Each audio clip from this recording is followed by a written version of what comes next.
Your recent speech at the Oxford Union went viral online. Millions of people watched you make the argument for British reparations to India, for a British apology to India for its colonial rule there. Let's have a watch. The ability to acknowledge a wrong that has been done, to simply say sorry, will go a far, far, far longer way than some percentage of GDP in the form of aid.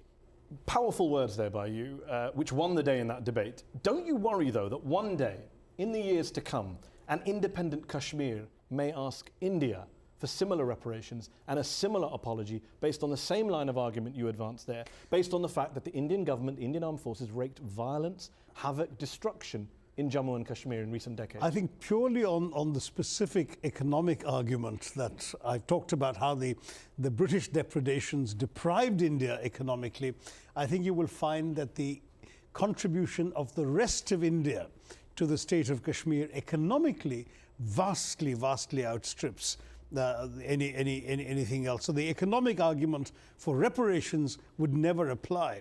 Secondly, as far as the wrongs that have been committed in Kashmir, Indians have been the first to acknowledge them, to take action. As a democracy, we have tried. Human rights groups do not agree with you at all on that. Amnesty publishes report after report saying soldiers in India have impunity in Kashmir. Impunity is the word that's used. There have been court-martials, jailings, convictions. Military trials, no civilian trials of soldiers or police officers. No, there have been civilian trials of police officers, absolutely. There are policemen in jail today. Amnesty International says, to date, not a single member of the security forces deployed in Jammu and Kashmir over the past 25 years has been tried for human rights violation in a civilian court.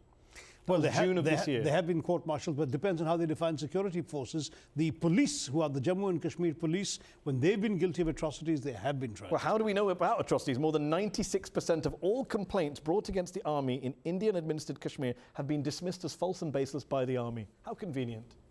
Well, you know, the fact is that some of these complaints are probably indeed baseless.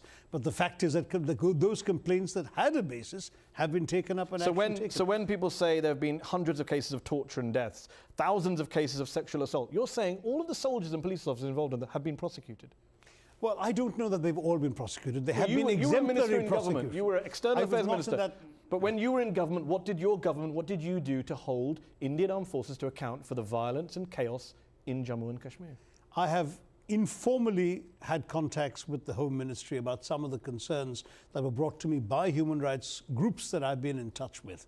But the fact is that this was not within my area of responsibility, and I cannot interfere in the work of other government departments. No minister can in any democratic system. You talk about interference. When people say to you or any Indian politician, why not have a brokered peace deal in Kashmir between Pakistan and India? Why not let outsiders, the UN, the US, the EU, the good old Norwegians, come along and try and broker a peace deal to this seemingly never-ending conflict? You all say we don't want any outside interference. That's right. Why?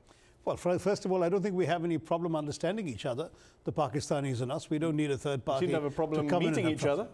Well, as far as we're concerned, if terrorism were to stop, we can talk about everything. Don't forget there have been talks about Kashmir as recently as during the governments of Prime Minister Manmohan Singh and General Musharraf in Pakistan. Given 68 years later, your two countries still can't sort this problem out on their own, why not have outside involvement? You clearly are not able to do it on your own. Because the fundamental problem in the fundamental problem in the India-Pakistan relationship is not Kashmir.